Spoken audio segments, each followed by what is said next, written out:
I would like to welcome you to our fourth seminar in the La Trobe Asia Academic Seminar Series, India in Focus. My name is Beck Strading. I'm the Executive Director of La Trobe Asia at La Trobe University in Melbourne, Australia. And before we begin, I would like to acknowledge the elders of the Wurundjeri people, who are the traditional custodians of the land upon which La Trobe University sits. And I would also like to pay respect to their people, both past and present, and to extend that respect to any Indigenous Australians who might be watching this webinar today. I'm thrilled to introduce our speakers today. We have a very exciting seminar here on diabetes self-management in India. So I would like to begin by introducing Dr. Sabrina Gupta, who is a lecturer in public health at La Trobe University. Thank you for joining us today, Sabrina. We also have Dr. Jency Thomas, who is a senior lecturer in physiology, anatomy and microbiology, also at La Trobe University. Thanks for joining us, Jency. And Rahul Krishna Puvvada, who is a PhD candidate also in physiology, anatomy and microbiology at La Trobe University, but based at JSS University in India. Welcome, Rahul. Our speakers will be talking to us today on the topic of diabetes self-management in India, as I said before.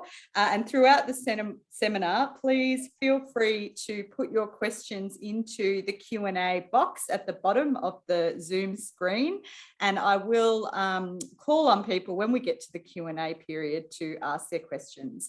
But for now, I'm going to hand it over to our speakers, who will present for around 40 minutes. So Sabrina, if you'd like to start sharing the screen, you can take it away. Thank you for that. Can see your screen, the slides there? Yep, great. Okay. So hello, everyone. Thank you for joining our session on self-medication practices and diabetes as part of the Indian Focus seminar series that's organized by La Trobe Asia that Beck just introduced us to. I would also like to thank La Trobe Asia for providing us with seed funding that enabled travel to India and to initiate the data collection for this project. So both Jency and I were able to travel, and it was a fantastic experience, and we got to do the initial data collection and get to see on the ground what were the issues and what training we needed to provide to Rahul there as well. So that was a fantastic opportunity for us. I'd also like to thank all our co-investigators, Dr. Clarice Tang, who I think is here today as well, and is based at Western Sydney, and she's also an adjunct lecturer here at La Trobe University. Associate Professors Peter Higgs and Mark Joyce, who've been key in designing the study as well, and also Dr. Ramesh, who is based at JSS University in Mysuru. So this study is a collaborative project between La Trobe University and JSS Academy of Higher Education and Research in India, based in Mysuru. And so today I will be joined with Jency and Rahul in presenting findings from the study we have carried out on self-medication practices related to diabetes, specifically in India, in Mysuru. And we will be sharing with you perspectives of doctors, pharmacists, patients, and their carers as well. So before I progress any further, I also would like to make an acknowledgement of country. We acknowledge that this session and our participants are located on the lands of many traditional custodians in Australia and around the world. We recognize their ongoing connection to the land, waters, and community, and value their unique contribution to the university and wider Australian, but also international societies. We pay our respects to Indigenous elders, past, present, and emerging, and extend this respect to any Indigenous participants who may be joining us online today. So before we get into what self-medication practices are, let me start with a very brief overview of diabetes. Most of you would be aware of this condition and may also know someone living with it.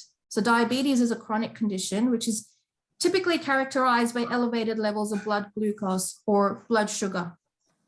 This is either because the body becomes resistant to insulin, which is a hormone that helps regulate blood sugars, or that there's insufficient production of insulin in the body. There are different types of diabetes. So for example, we've got type 1 diabetes, type 2, gestational, and so forth. Type 2 diabetes is the most common type of diabetes and occurs due to improper utilization of insulin, the hormone that helps regulate the blood sugars. And type 2 is what the focus of our study is and the focus of this presentation as well.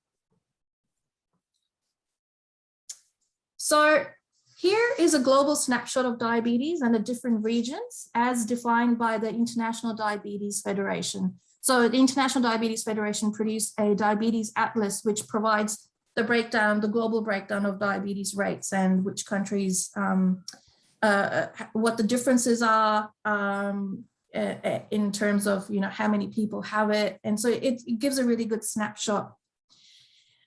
So here in what we can see in 2019, up here, 463 million people were living with diabetes globally. And if the current trends continue, it is predicted that by 2045, there will be a 51% increase in the number of people living with diabetes globally. So that's equivalent to about 700 million adults. It is suggested that the largest increases will actually take place in economies that are moving from low to middle income status. So you can see in the South Asian region, we've got anticipated 74% increase. Middle East and North Africa, they expecting a 96% increase. And then in Africa, it's actually 143% increase. So in India, what we see in India, which is one of the major countries within the South Asian region, and is second only to China in the number of people living with diabetes in the world. So China's got the most, and then India's second to China. Currently, 1 in 6 adults diagnosed with diabetes globally come from India. But what is really of concern is that 1 in 2 people are undiagnosed and therefore are at a higher risk of developing diabetes-related complications. So while diabetes is a global condition that we know it's a priority area in most countries, the low-income countries have the highest proportion of people who are undiagnosed as well with diabetes. It's about 66.8%, or 2 in 3 people with diabetes. And there's various reasons why that might be the case. So there's a combination of factors such as limited access to healthcare services, inadequate training among healthcare professionals, and also lack of awareness of the symptoms among the community, among the population. So there's not much awareness about what symptoms they might have. So next, I am going to hand over to Jency, who is going to take you through some of the common ways on how we actually manage type 2 diabetes. Thank you, Sabrina. So with all those enormous numbers and with India having one of the highest number of people living with diabetes, it is then important to understand how is diabetes managed or management of diabetes. So studies so far have shown that for optimal management of diabetes, adapting to lifestyle modifications such as exercise, weight management, and dietary control, along with adherence to medications, bring out a better outcome for people living with this condition. Now, the critical issue with management of diabetes in India is the practice of self-medication. So what is self-medication? So self-medication is defined as the act of taking medications, herbs, or home remedies on one's own initiative or on the advice of another person without actually any medical advice. Now, what really happens here during self-medication is that it then increases the risk for inappropriate use of medications, including excessive drug dosage, prolonged dependency on drug use, also can cause drug-to-drug interactions, thereby worsening the outcome of this condition. A recent study published in 2020 suggested that over half of the people in India practice self-medication. Now, when it comes to self-medication, what do people actually do when they self-medicate, or what do they actually take in addition to Western or overuse of Western medications?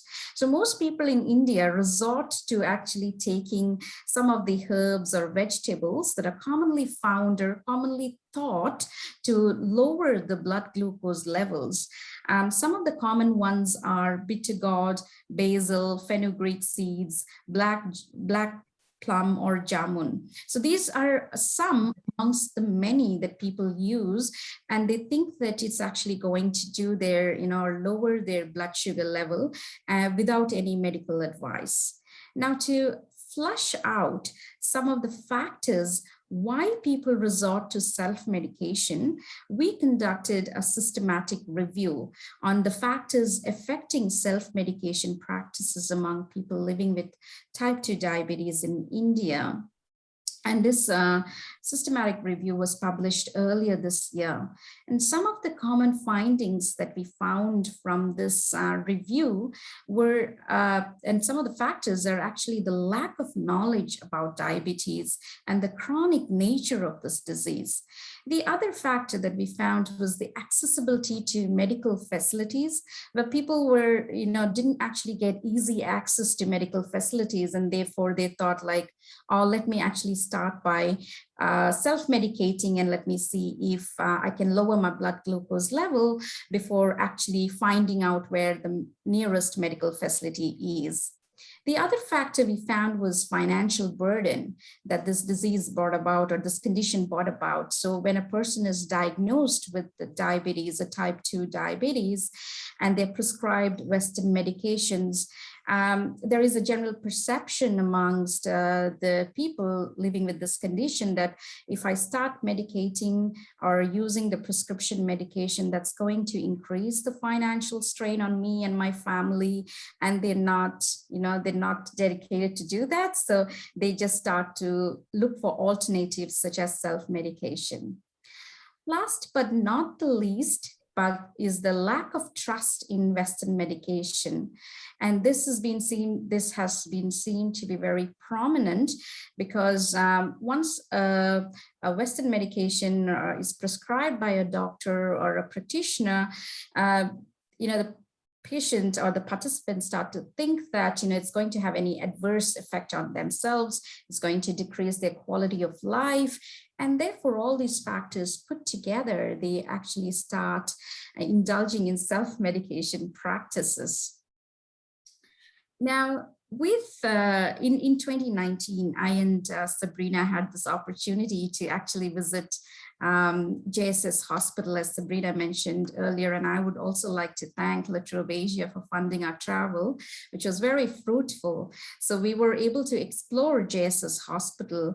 So JSS Hospital is a tertiary teaching hospital affiliated to JSS University, which is also a partner university for La Trobe. So when visiting JSS Hospital, we found an enormous number of people who are there in outpatient department visiting endocrinology clinics, and that enabled us to really refocus and think, yes, this is a big problem. We need to somehow design something and address. And that was perfect when we had actually when Rahul started his PhD project with us. So just to give a geographic idea about where JSS is. So JSS Hospital is actually located in a state called Karnataka, which is in the southernmost part of India and is in a city called Mysuru.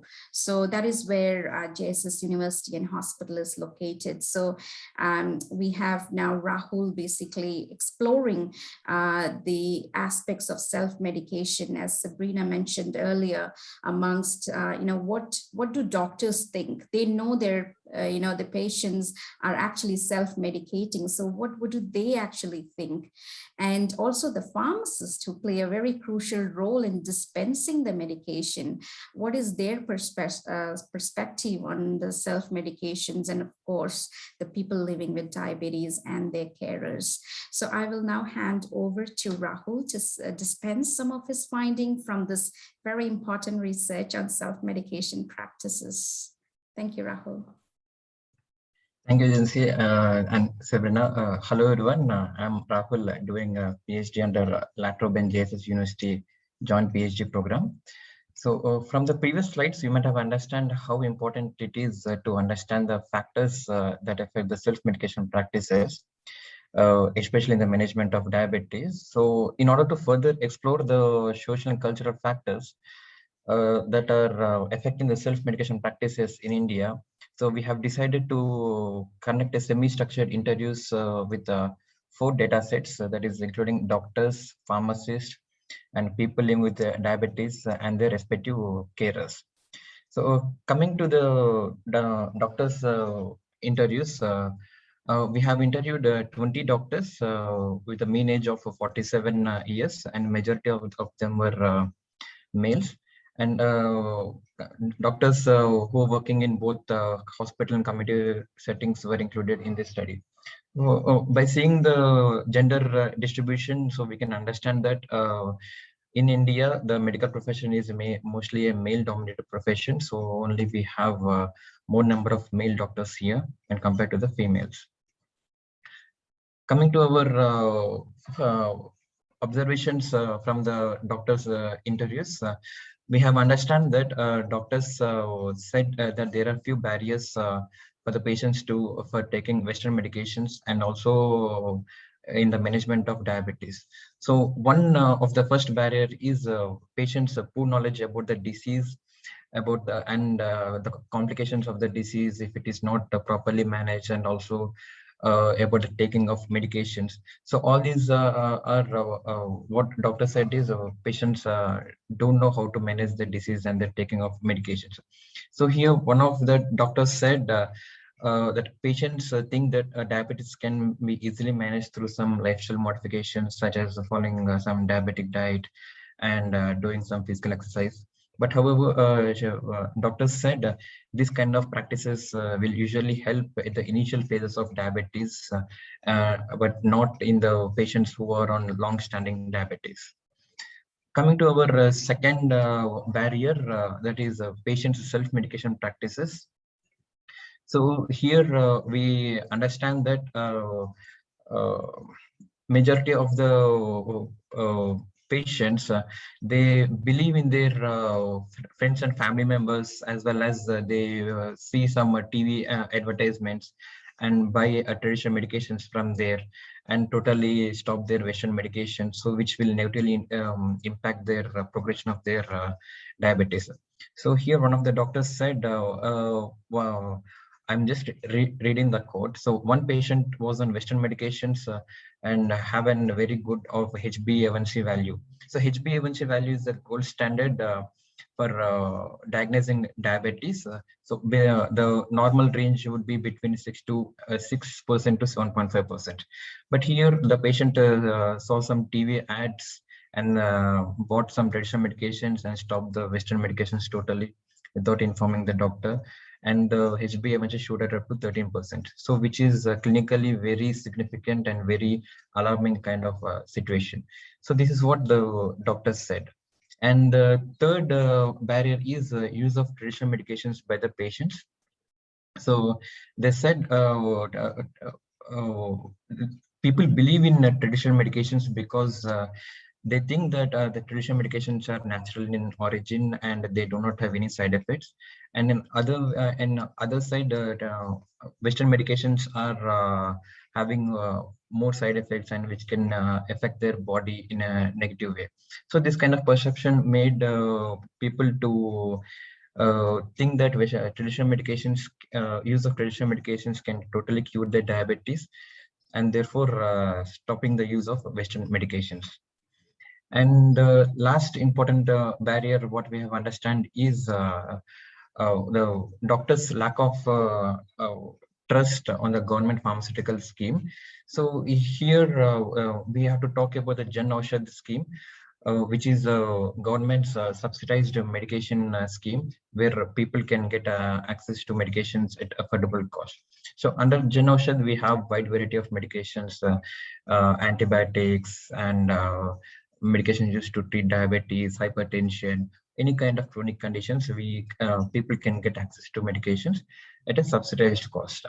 But what we have found is doctors were having less trust on this scheme, because they said they are not very fond of the quality of the medications that are available under this scheme, and said almost 50% of the people who are taking medications under Jan Aushadh scheme were not having a desired reduction in the blood sugar levels.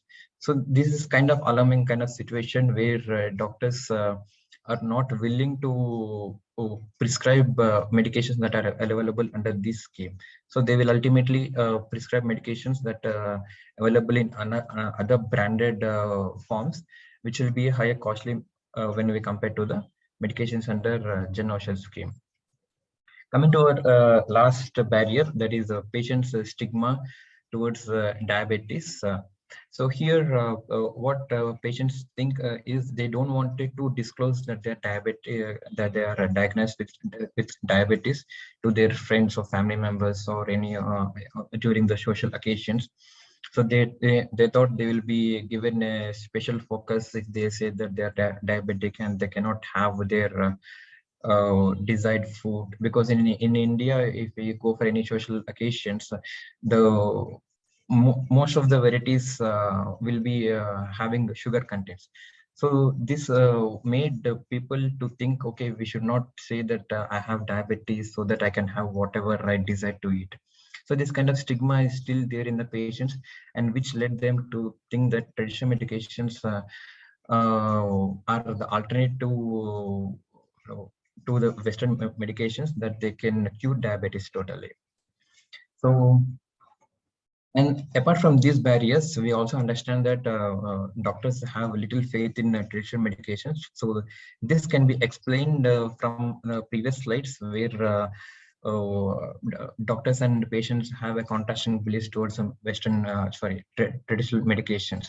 So patients believe that traditional medications can cure diabetes, but the doctors said that they are not useful for curing of diabetes. They can be initial stages are useful. So this kind of contrasting beliefs, and maybe because of doctors' lack of knowledge, training in the traditional medicine area, because in India, all the Western medicine practicing doctors, they practice the Western medicine. There is no curriculum for the training on the traditional medications.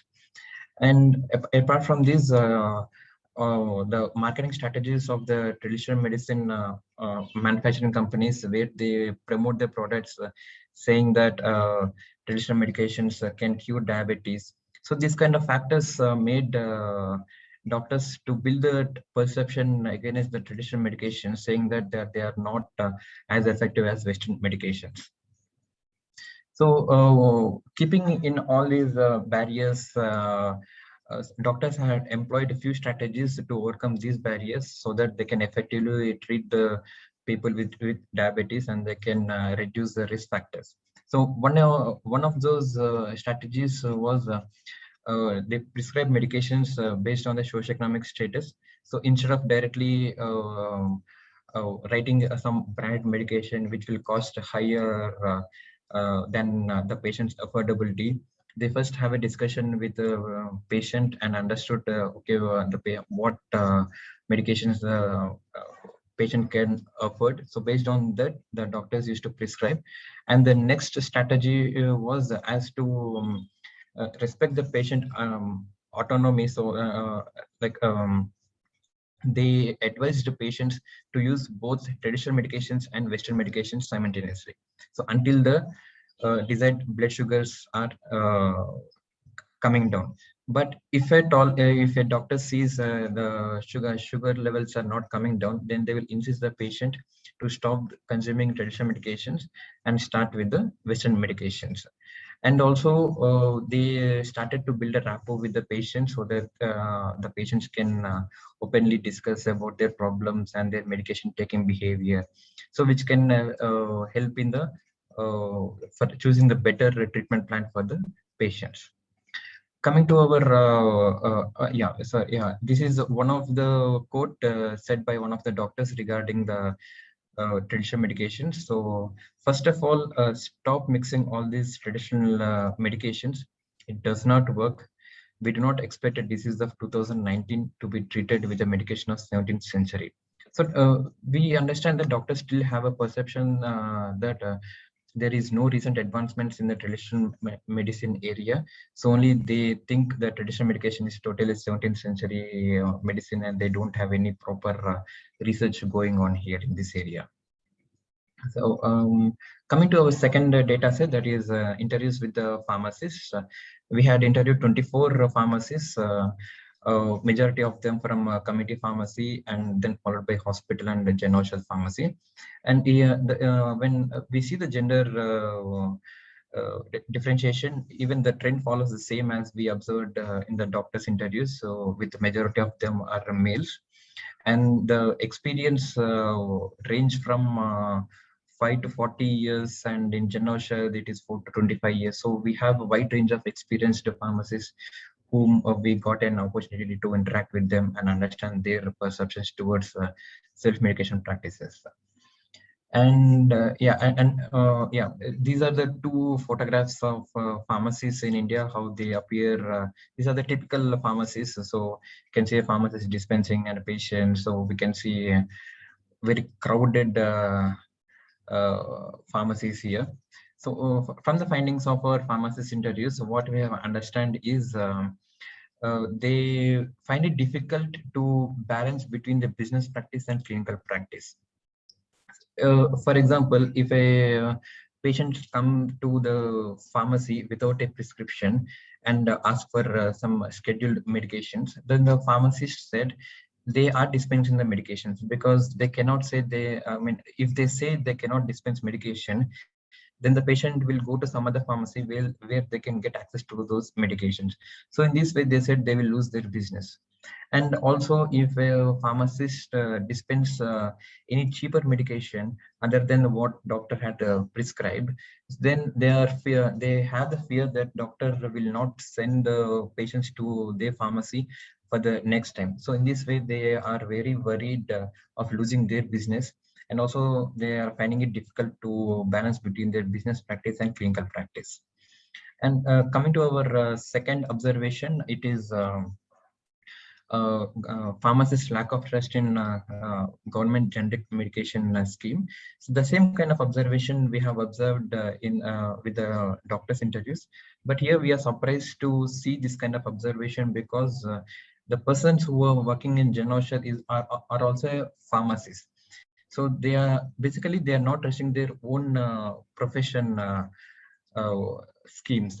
So here, one of the pharmacists said, buying medications in Jan Aushadh is like buying rice from government shop, but buying medications from our pharmacy is the community pharmacy, is like buying basmati rice, which is a high quality rice what we use in India. So this kind of perception they had, that even the medications available under Jan Aushadh are having less quality, because they are manufactured with low quality, so they won't be having any proper quality management system. So this kind of perception what we have understand. Coming to the third factor that regarding from the pharmacist interviews is pharmacists are aware that the patients do follow some self-medication practices, such as taking traditional medications from their friends or family members, and use of same medications which were prescribed almost 2 to 3 years ago, and they will not go for any follow-up checkups, and they will not check for their blood sugars. They'll still continue the same medications, thinking that their blood sugars are within normal. So even the pharmacist also, some pharmacists said that they try to explain the patients to go for regular checkups, but however, they said they cannot keep an eye on the patient 24/7, saying whether they have gone or they have went for a follow-up or not. So this kind of knowledge gap and communication gap is still there between the pharmacist and patient. Next, yeah. Coming to our last data set, that is interviews with the patients and their respective caretakers. We have interviewed 20 patients who are diagnosed with diabetes, and majority of them are males who are living in urban areas, with a minimum of 1.5 years to maximum of 30 years of living with diabetes. And coming to the carers interviews, we have interviewed 10. And majority of them are males and related as a husband with a mean age of 61 years.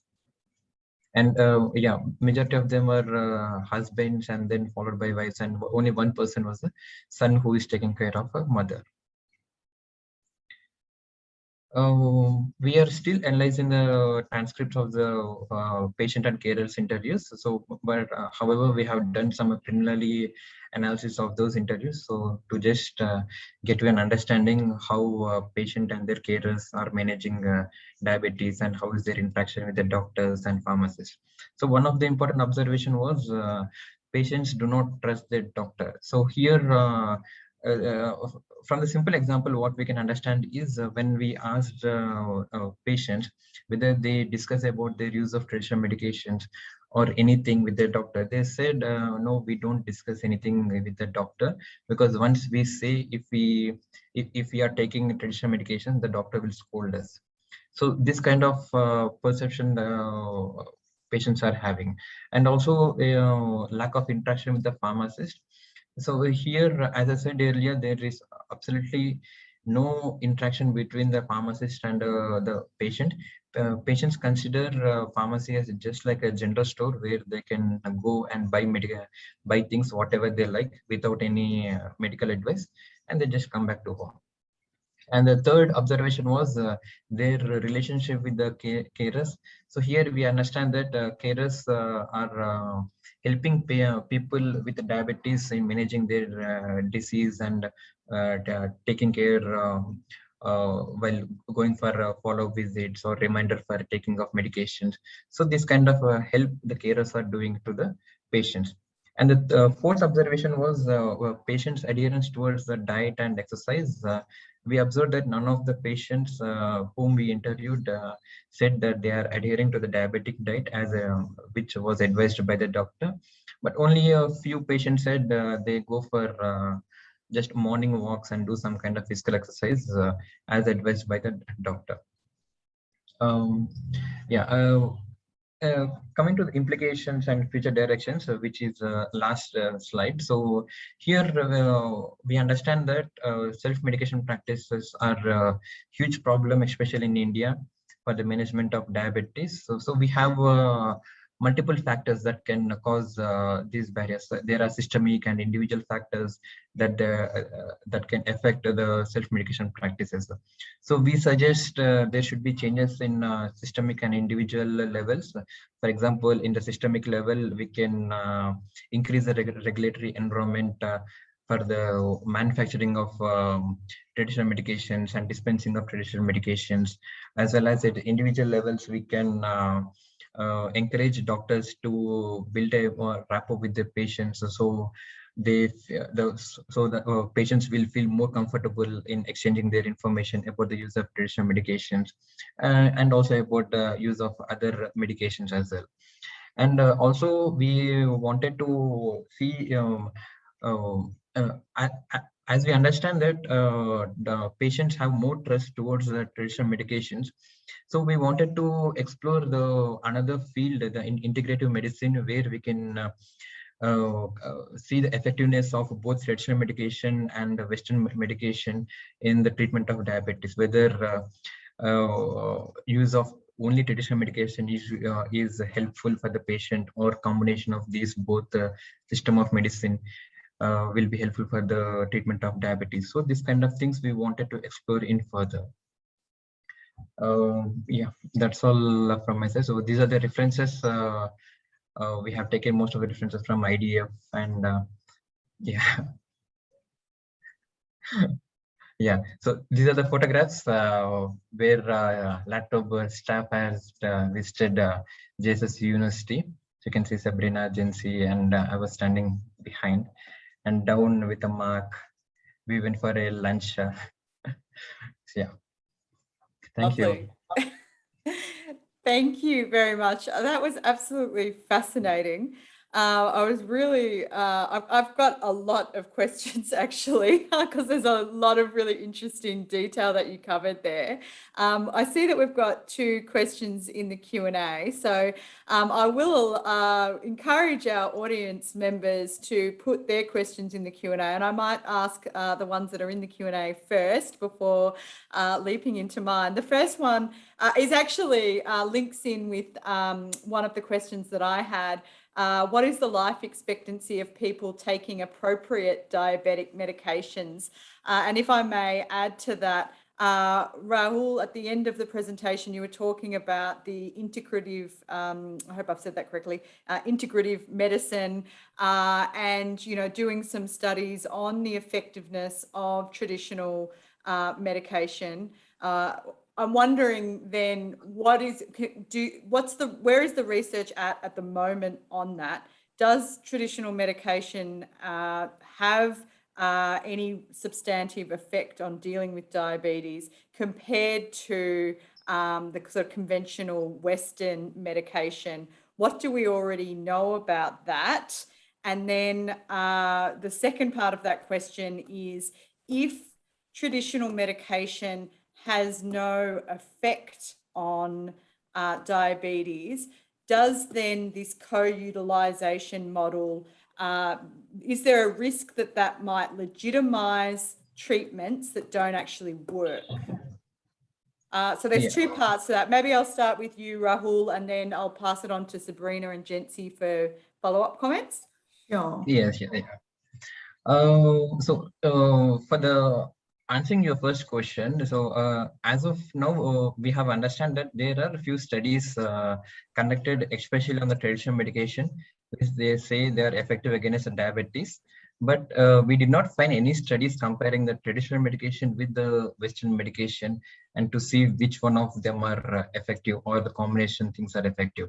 So that is the area we need to focus to combine these both system of medicines and see whether the combination is more effective or the individual is more effective. Yeah.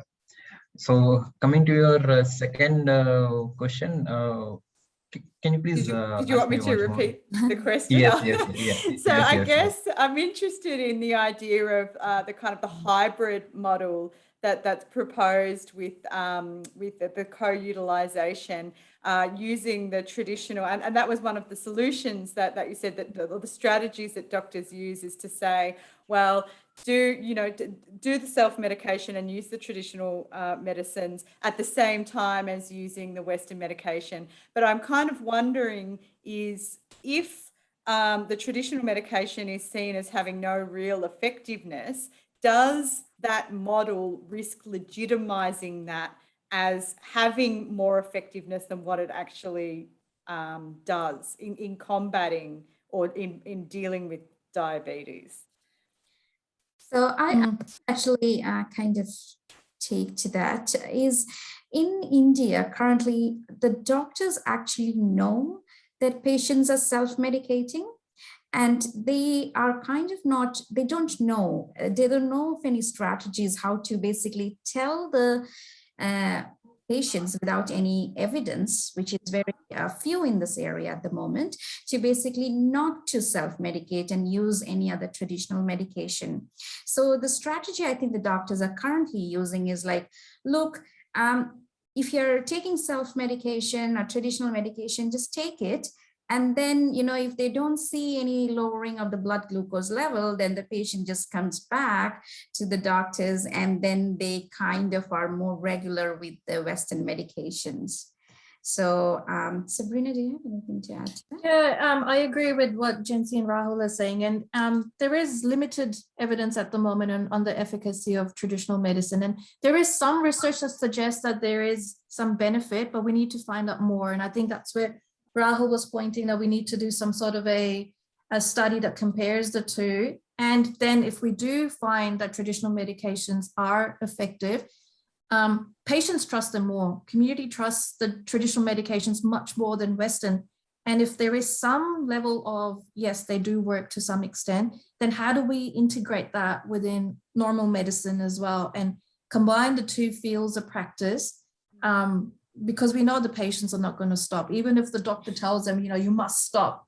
They just don't tell the doctor. They continue with it, but they won't tell the doctor on the side that they're taking it. And then sometimes the doctors might feel, well, they're perhaps harmless. You're just taking fenugreek seeds, or you're taking basil or tulsi, as we say in Hindi, or you're taking bitter gourd, or in Hindi we say karela, which is a type of vegetable, and they take the peel and they drink the juice of it because it's really bitter. And so bitter is the opposite of sweet. And so, that's why they take that sort of juice, or and those perceptions. So I think it's a field we need to really explore a bit more. We understand that these are the behaviors, or these are the patterns of the patients, of the people living with the condition. And then now we need to know, do they really work or not? Yeah, it's really interesting. And I think that issue of trust is really seems to be an important part of the picture here. There is a question here about how can the government use schemes to try and sort of, I guess, ensure better outcomes for patients with diabetes. But just to add to that question and getting back to the issue of trust, I mean, I had a question here in my notepad about what are the sort of public health strategies that might be adopted by governments to kind of encourage a take-up of the medicines that doctors know are effective. So I might start with Rahul, and then I'll pass it around to the panel. Yeah. So your question is, what are the strategies that government is employing to increase the trust among government schemes, right? Yeah. So what are the government schemes that might be employed to kind of ensure that patients are taking up medicines that are going to best deal with their diabetes? So one of the important things what we have understand is when we are trying to see the studies that are conducted on the government schemes to see its efficacy, we did not find a single study explaining us the medications available under government schemes are as equal as the branded medications. So we believe that there is a lack of studies in this area. So if there are more studies coming up in this area and which really compare the effectiveness of the both medications which are available under government schemes and the branded medications, and that safety information, if they communicate to the public, to the layman, so they can really be ensured that government medications are very useful for us, so we can take that with they have same efficacy.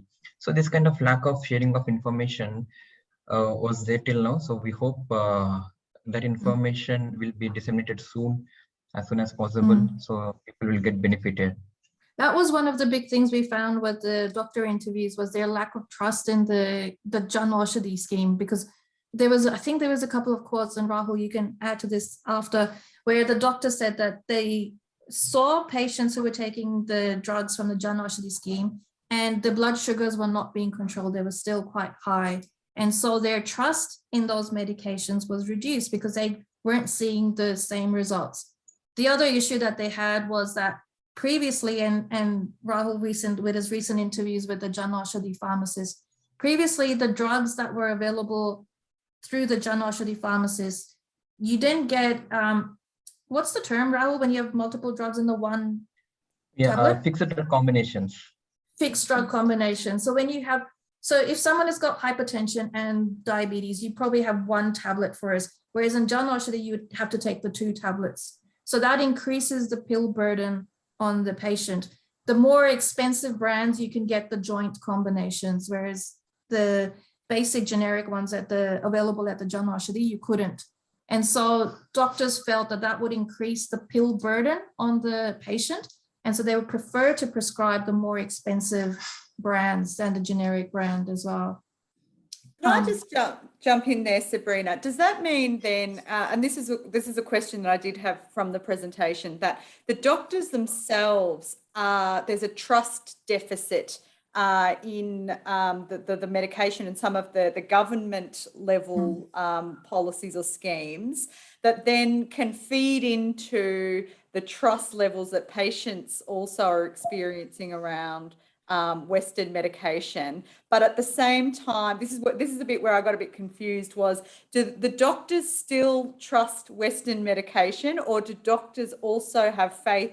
So but they don't have faith in traditional medicine. No, not as much. So it's Western. Yeah. Yes. But yes. they don't have faith in the way that that's being not through the subsidized organised through the subsidized schemes. Subsidized.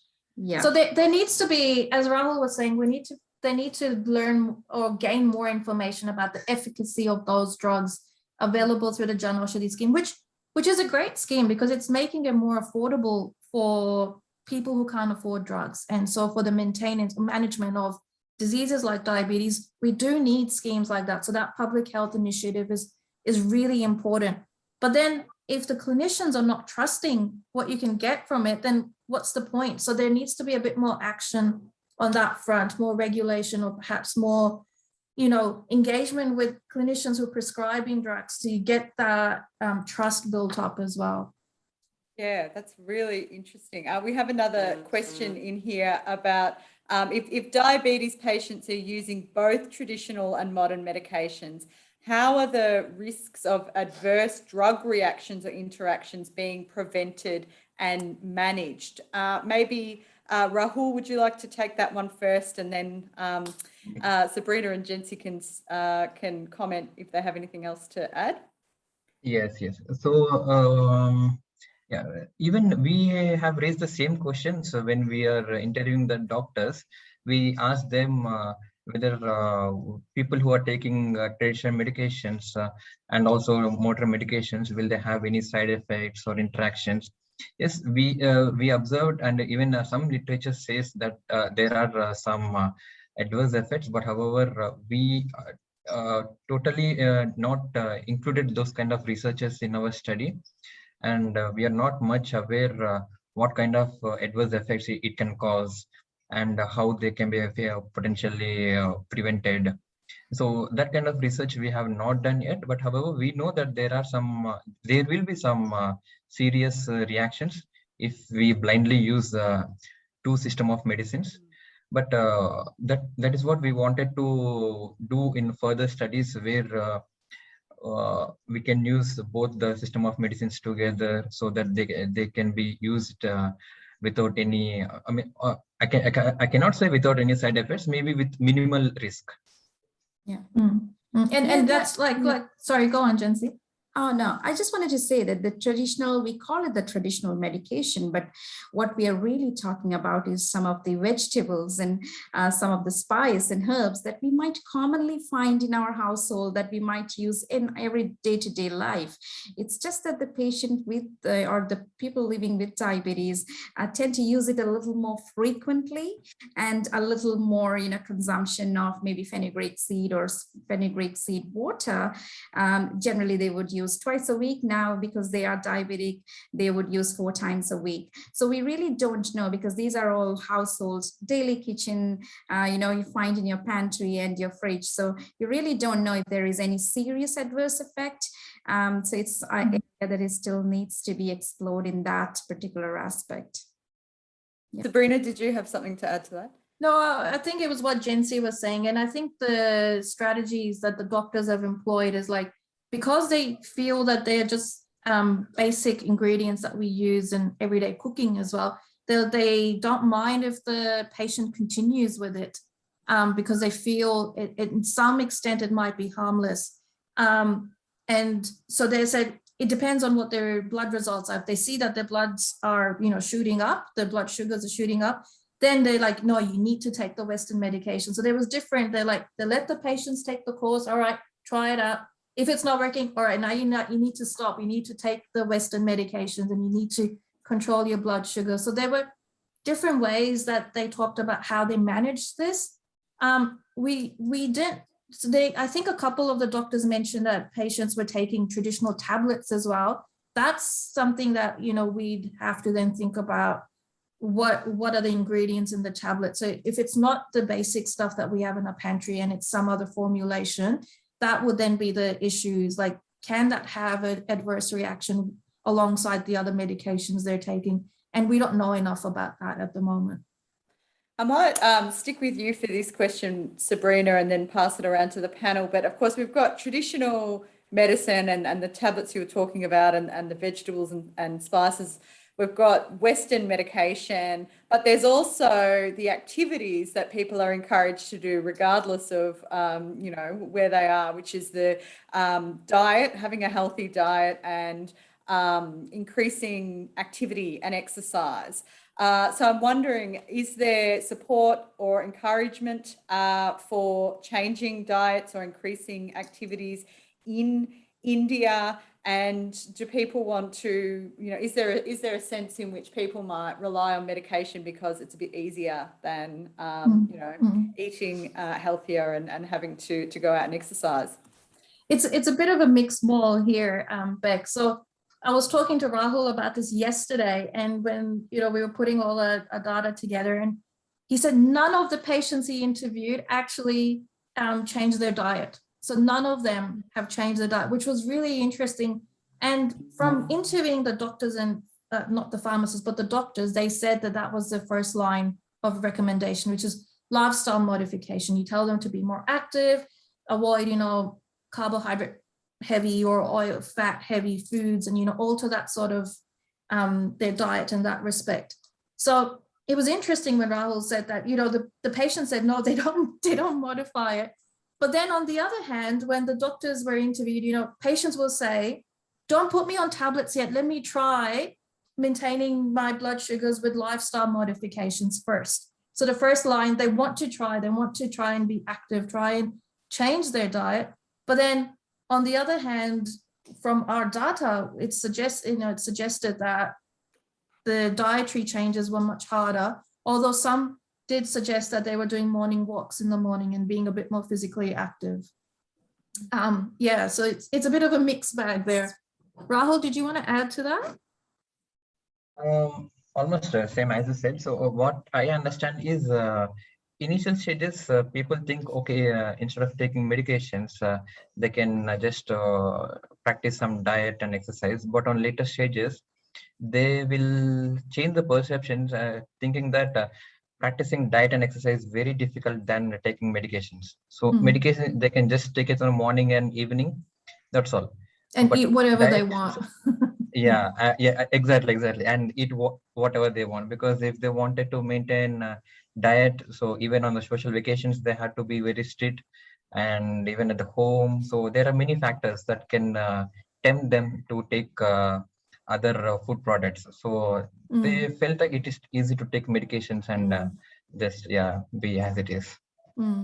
Jency, I wonder whether you've got anything to add to this. We did have a question in the Q&A, which was similar to the one that I just asked about diet and exercise, but also about how doctors can, I guess, try to influence people on changing their diets and exercise patterns. Yeah, perhaps nothing more to what Sabrina and Rahul said, but the studies are particularly the one that, you know, was published in New England Journal of Medicine, in European Heart Journal, basically suggests that, you know, if there is a change in lifestyle modification along with treatment, so treatment, your medication, it's not a standalone thing, it is a combination with lifestyle change.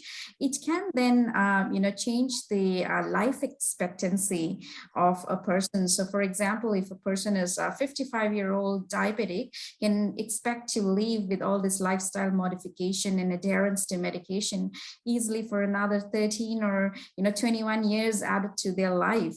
So it's basically increasing that life expectancy with all this combined sort of strategies to manage their disease. So one is not a standalone without the other. So that's something that I wanted to add. Yeah.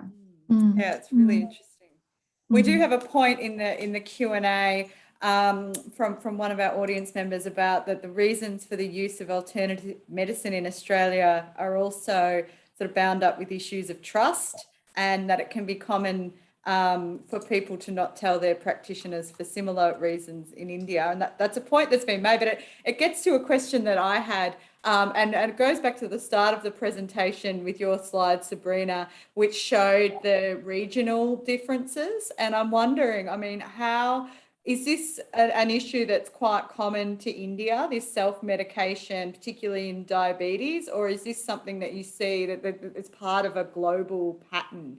What's the kind of comparison like? I'm sure that, you know, that your study is not contained to you, you know, that you haven't been able to do this, replicate this study in all countries in Asia or beyond. But do you have a sense of the global picture on some of these themes? Yeah, I think it's more an issue where there is less regulation. So in a country, in Australia, for instance, we've got the PBS, or the Pharmaceutical Benefit Scheme, and the drugs are really regulated. So if it's on your script, it's only then that you get it. So there's the GP gives a prescription, pharmacist checks it, and it's only what the GP is given. Or, if there's a dosage issue, they'll ring the GP and say, this needs to be changed. But it's highly regulated, and you can't go and buy over the counter as easily as in India, for instance. You can go and buy antibiotics. You can buy other drugs as well over the counter through the community pharmacies. So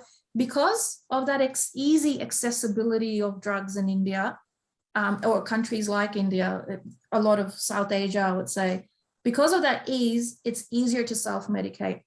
And also having access to other forms of traditional medication, which sometimes are cheaper than the Western medication. People will try those out as well.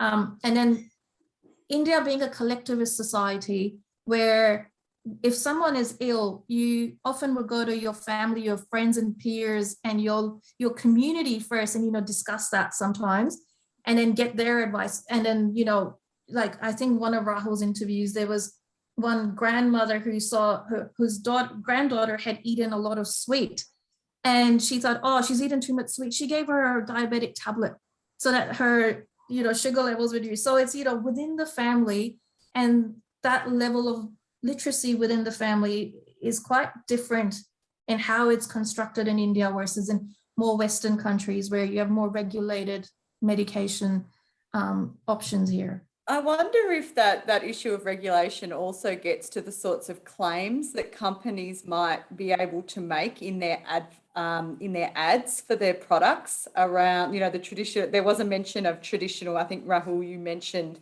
the advertising of traditional medicines as being a way of disseminating information about the effectiveness that might not actually be accurate. Did you want to comment on that? To take us out to the end of the hour? Yes. You mean advertising the effectiveness of medications that are available under government schemes? Even generally, Rahul. Traditional yes. medications, yeah. Yes. Yeah, I'm not getting points now. No, Rahul, you did talk about that often in when we have a discussions, is like the population in India is exposed to so many, Rahul, you term it as marketing strategies. They have different, they're exposed to billboards and, magazines, and it's not as the advertising is not as regulated in India how it is here. And so the exposure is a lot more. And social media is another form where, using platforms like WhatsApp and Facebook, where you have your big family groups, even internationally. Like I live in a multi-generation house, and I can see when my mother-in-law gets messages, every day she's trying different things at home to try and control her diabetes as well. So there's greater exposure in that context, yes, in India. Yeah, it's really interesting. Rahul, did you have anything to add just on that final point? Especially, but whatever the regulatory environment we control, we cannot control the social media. So, for example, my own father, he'll send me some kind of recordings. Those will be recorded by some other person. Even we don't know who was the person. We just hear that take this medication for diabetes, don't take this medication. but we exactly don't know what was a patient condition and for what condition they have to use it. And so this kind of social media things, we cannot stop it at all unless we educate the patient, saying that do not believe in whatever you hear or you see, or else the doctor should educate the patients to look at the any authorized websites where they can get some good information about the disease and its management instead of looking some other stuff and all. So I think this can help in better understanding of the disease and medications as well. Yeah, that's really interesting. I think we could continue the conversation on, but we've hit 1 minute past 3 here in Melbourne. So I would like to thank Jency, Sabrina and Rahul for their time today. It was really interesting. I've learned a lot about the topic, really insightful, and we're grateful that you've taken the time to speak to us at this La Trobe Asia event. And particularly, it's great to hear how you've used some La Trobe Asia funding to go out and do magnificent things with your research. And best of luck with your PhD, Rahul. At the same time, next week, we'll be hearing from Associate Professor Stephen Morey on the topic of researching the smaller languages of the India-Myanmar border. So a bit of change of pace, and that'll be 16th of September at 2 p.m. Melbourne time. In the meantime, please keep an eye on our emails, or you can follow us on Twitter at La Trobe Asia, where you'll find more information on events as they become available. But thank you to our panelists and, of course, to our audience for joining us today.